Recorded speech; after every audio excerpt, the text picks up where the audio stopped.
Alright, everyone, we are back with the Dark Souls 2 crit play. Once again, I have no idea what episode numbers this is on anymore, because now single recordings have been split up into multiple sessions because we went really long. Anyway, I'm Woody, I'm here with Kai, once again. Hi, guys. And we're not going to be doing the DLC yet, even though it is out and both of us have played it a bit. We want to get into it a bit more before we really go in depth with it.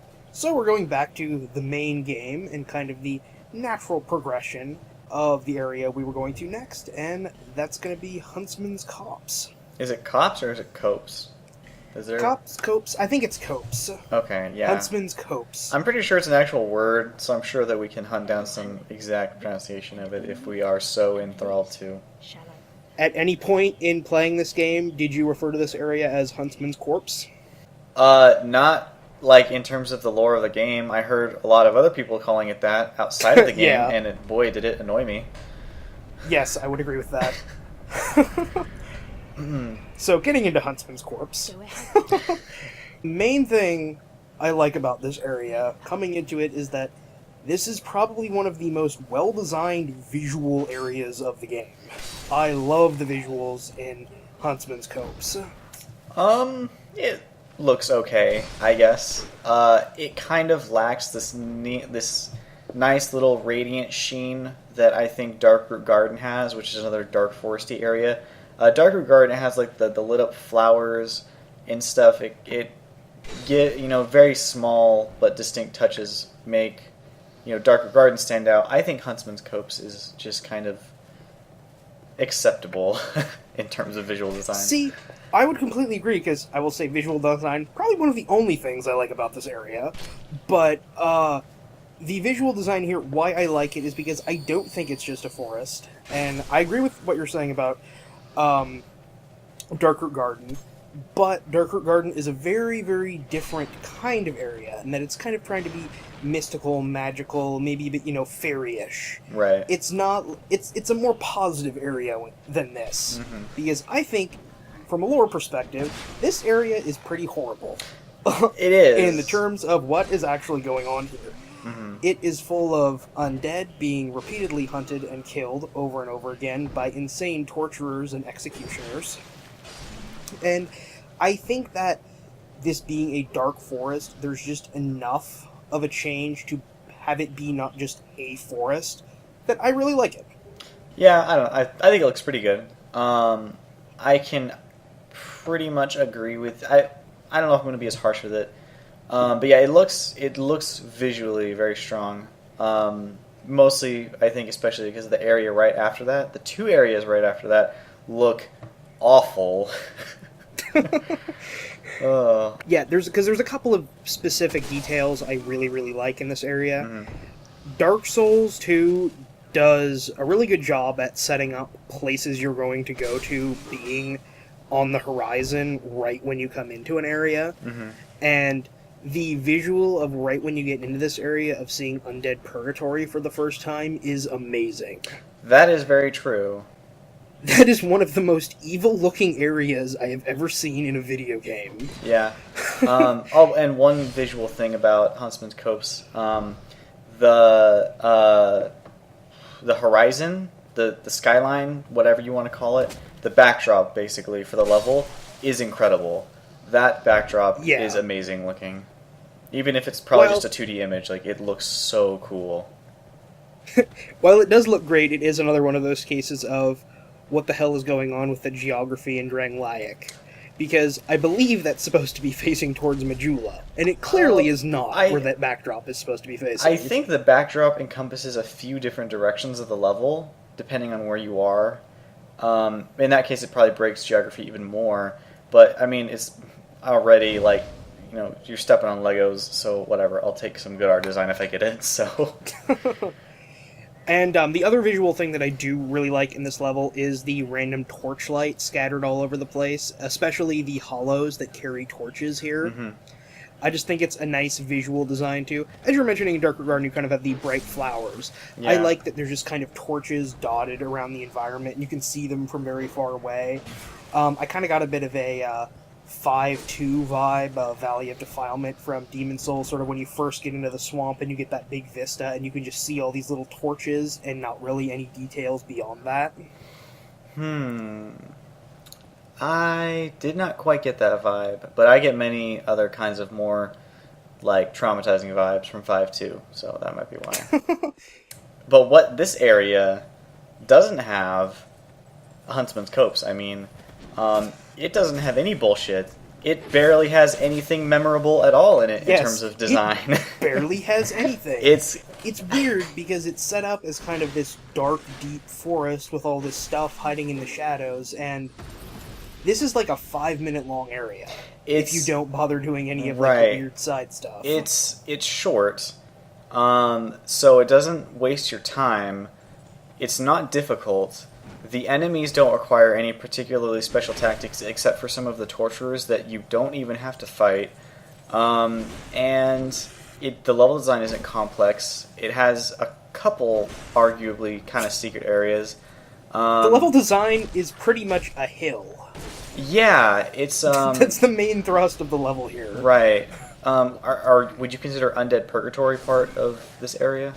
Yes, I would, and I would consider the run-up to Undead Purgatory part of this area, and I would say that is probably easily the strongest part of this area, because that bridge is awesome. I kind of like, probably the cave with the necromancer and the skeletons, mostly because when I first played this, it was the network test beta, and, I feel like maybe this area it feels like it was designed for testing, you know, like this is going to be the player's first area, so we have to make. Wasn't Executioner's Chariot the boss in that too? Both bosses were there. Oh, okay. Yeah, you could do. So it was just in the beta. It was just this complete area. Yes, there were some distinct changes, some weird things that were removed compared to the main game, but yes, I believe it was pretty much the whole area. And then I think the game sent you back to the title screen when you beat a boss, so you couldn't like progress further.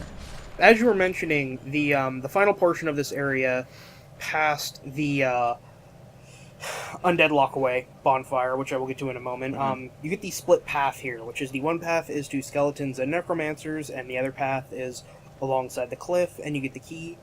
Now, this is kind of a neat concept in that it has you splitting paths, but it's kind of pointless because the one path is a complete no-go, and there's just like it's just a dead end, and I don't really feel like that accomplishes anything because you just have to circle around to the back anyway to open it up, and because there's no real way to tell that's the wrong way or anything. And I mean, it's kind of nitpicking here, but it's just kind of like, I don't know, I feel like if you're going to give us two paths, make both of them viable, and it's kind of like a different strategy to get through each one, and you know, do something with it. Yeah, it was I guess they really wanted you to take that cliff route so you can get invaded. And get pincered attacked by the crescent sickle guys. So yeah, I think that the area, to me, and this might also lend to the idea that there's broken geography, it feels like an area that was designed for the beta, and then was maybe kind of shoved into the game. So yeah, this last canyon area does not really feel all that connected to the rest of Huntsman's Copse, to the point where I would not be surprised if this had been in a different area originally. I don't know. I could pretty easily see there being like an Undead Canyon, more kind of like a vertical catacomb-like area between the Skeleton Lords and Harvest Valley. That seems like a good place for that. But maybe it just got cut and its assets got kind of folded into here. Yeah, I mean, like, I don't think it's an exceptionally bad area. It's not offensive, but I think maybe in some cases I would take an offensive, memorable level over something that is just kind of looks nice, but is totally just rote and tepid. Yes. And getting into some more, what I would consider serious flaws, let's talk about the bonfire placement in this level. Well, let's see. We have 3 bonfires, not counting the one in Undead Purgatory. Yeah, 3 bonfires. All of them within about a minute of each other. Yeah, they could have just done with one underneath the bridge. Yeah, I don't know. It's one of the most baffling examples of poor bonfire placement in the game. What makes me kind of angry about this area is that there is like a perfect way to justify all three of these bonfires. Because the third bonfire in this, the Undead Lockaway bonfire that you have to go and get a key for, that is totally awesome. And I wish they would tease you with bonfires you can see but not access more often. Mm-hmm. As I was saying, this third bonfire where you have to go and get the key, that's a really awesome concept, and that should stay. The first bonfire isn't offensive at all. I mean, because it's the first bonfire, it makes sense to be there. The second bonfire would have been perfect if there would have been a shortcut you could drop down from up above. Mm-hmm. And that would have made this probably one of the better planned areas in this game in terms of bonfire placement. Because the run up to Undead Purgatory is kind of bullshit. People seem to have that that mindset frequently, especially in New Game Plus. But I don't know. I played through New Game and New Game Plus, and it's kind of annoying. But in the beta, those enemies didn't respawn, and they were red phantoms too. They appeared as red phantom torturers and stuff. And I remember thinking like, man, those guys were cool, but it's a shame they don't respawn. I mean, it makes the treks to that boss fight totally boring. And now in the final game they do respawn, so the fact that they kind of address one of my complaints about the beta is nice. I personally appreciate it, I guess. My annoyance with them is that it is possible to run through all of them and get to the fog door, but it's pretty difficult. Because they're fast enough that they can smack you in the back on the way inside. Yeah, they will chop you to pieces. And I don't like that you have to fight them every time. It's one of those... Getting back to bonfires has always kind of been a thing in the Souls series. There are times when I don't mind it and times when I do kind of mind it. And it's a little arbitrary which ones. There's some complete bullshit parts of Demon Souls that I don't really mind. Mm-hmm. But as for this, it's the challenge of the boss is okay, the boss kills you. Getting back to the boss is not really the challenge of it, and it's just annoying that it takes so long to do. But the boss is also optional. Well, yes, it's optional, but that's beside the point, I think. It being optional doesn't really excuse that approach being annoying. I don't know. I think it's fine. I think that those sets of enemies are threats, and I think it's fine. I mean, and if you have to retry so many times, they won't be there anymore, which I think is a terrible design decision. But yeah, I don't know. I don't think they're unfair. I mean, they're time consuming, but no, I don't. That's because that's what. It's not that they're unfair that annoys me. I don't think that at all. They're really easy enemies. It's that they are time consuming because time is not difficult. It's not difficult to run to the boss door and to fight those guys every time. It's just time consuming. And, admittedly, hey, I died, I have to do it again. But, as I was saying, I would rather be challenged by an actual challenge and not challenged by it takes, 5 minutes to get to the boss fight every time, or however long it takes. I don't know. I still don't think it's so bad, and I think that having some bosses that do have a good deal of, tension on the way to them, how you get to them, to Smelter Doom, for example. That's a really good boss fight trek. Or to Flexile Sentry. That's a really good trek from bonfire to boss fight. And a lot of the times, even not in just Dark Souls 2, but in other games, the trek to the bosses are circumvented so frequently by either really rapid bonfire placement or really effective shortcuts. I kind of like that in this case, you have, I think, really intense enemy placement. And yeah, I don't mind that personally. I think that it's a cool set piece for the enemies to appear in, and I think it suits the area obviously, and it suits the lead up to the boss fight. So, I guess my final summation is that it's not the kind of challenge that I like to see in games like this. I don't know. It's there and it's challenging and it's a thing, but I would rather not have to fight all those guys every time I died. Which I suppose the argument of that is don't die. So you could also just jump across off the bridge to where the fire seat is, and then wait for them to go back to their points, and then go through the fog gate. Oh yeah, that's true. So there are ways. There are, in addition to being ways, there are also 2 NPCs in this area: Crichton and Felkin the Outcast. Oh yeah, Felkin. That guy. He has some social let's talk issues. about Felkin first. Yeah, he's the first thing you notice when you get to the area. He is sitting in a dark cave staring at the wall. Yes.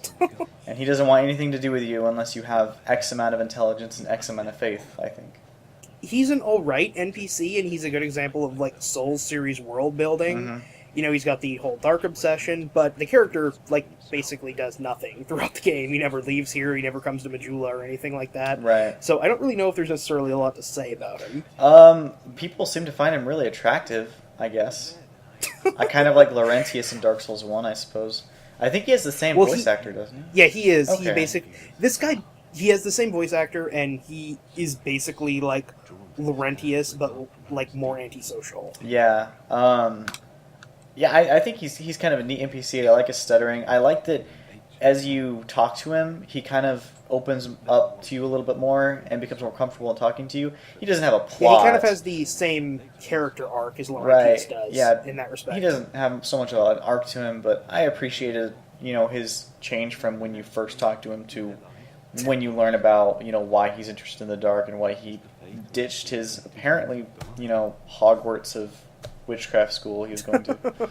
So now that's a spin-off I want to see, is Hogwarts set in the Dark Souls universe. I definitely don't want to see that. I just meant that he apparently went to a very prestigious school. I equated to Hogwarts. But Hogwarts is run by a guy who left a kid in an abusive home for like the first 12 years of his life. So maybe that's not such a good comparison.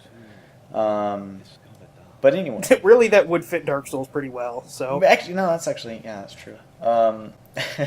Didn't Gwyn raise his son as a daughter because he was ashamed? No, okay, he raised his son because it was like moon powers. We don't know exactly how it works, but he raised Gwendolyn as a woman because of Gwendolyn's affinity for the moon. We don't know if this was shame or if this was Gwendolyn's decision, like he or she identifies as a woman because of moon powers. I mean, we don't know enough. We don't know if Gwendolyn is male or female by the time we meet them. So, yeah, I don't know.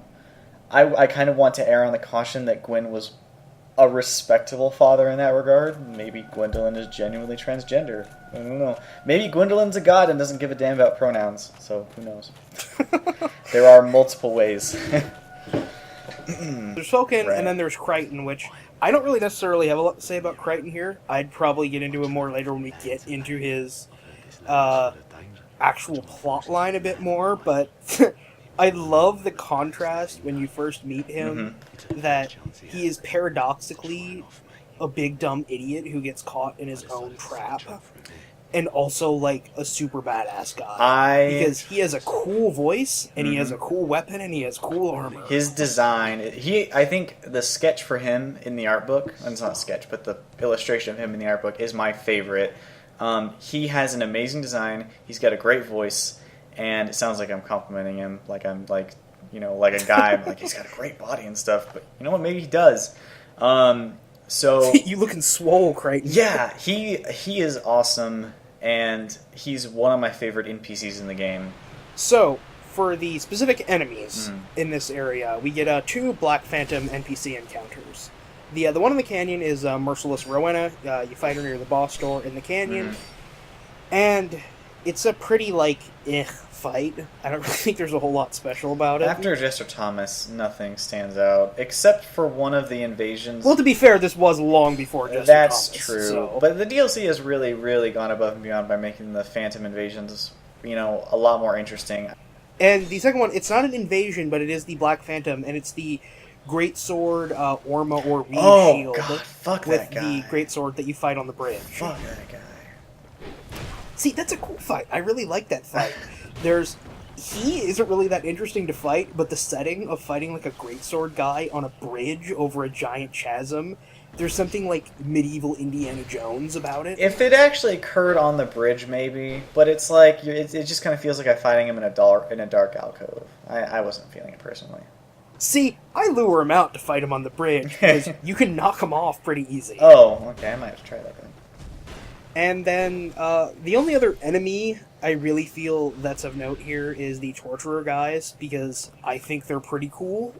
They are, yeah. I like them. They're one of those enemies that, despite like, knowing everything about them and knowing exactly what they're going to do, they always seem, like, harder than they're supposed to be or something. I always find myself getting clipped by them when I don't think I'm going to, but in a good way. Yeah, they're cool. They have really awesome armor. Like, their design is terrific as well. Yes, I really wish they dropped some of their stuff. I wish they dropped their weapons, Like because their I don't believe whips. they can do that. Yeah, they use whips. That's cool.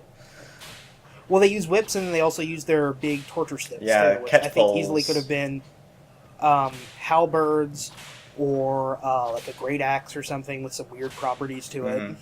So I wish they dropped their stuff, because yeah, they do have awesome armor and they have awesome helmets.